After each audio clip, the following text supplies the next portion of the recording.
kamar yadda ka sani ni ne shugaban matasan jam'iyyar NNPP na Kano, kuma wannan harka ce ta matasa.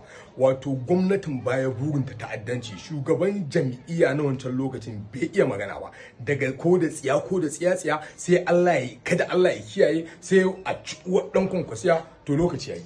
Yanzu mu muke da gwamnati, ko dai gwamnatin sama ta tsaya ta daidaita tsakanin 'yan jihar Kano, al'ummar Kano, 'yan sanda su yi aiki yadda ya kamata, amma shugabannin 'yan sanda da wasu rukunin 'yan sanda ba sa karɓar umarnin gwamnan Kano bayan shine lamba ɗaya wanda yake chief security a jiharsa, amma in ya ba da umarni ba za a ɗauka ba. Wannan yaron bafa ba ɗan agundi yana jagoranta al'umma, ana yi mana abin da ba daidai ba. To muna kira ga gwamnatin tarayya da 'yan sanda da jami'an tsaro na farin kaya da duk wani security agency da yake Najeriya, ko su yi wa abin birki ko kuma a fito a yi kare jini biri jini, domin ya mace ce ta haife su, mu ma 'ya'ya ne, iyayenmu ne suka haife mu, ba ɗan da muke tsoro a jihar Kano. Za mu fito, za mu mai da martani idan ba a kare mutuncin wannan mu'amalar ba.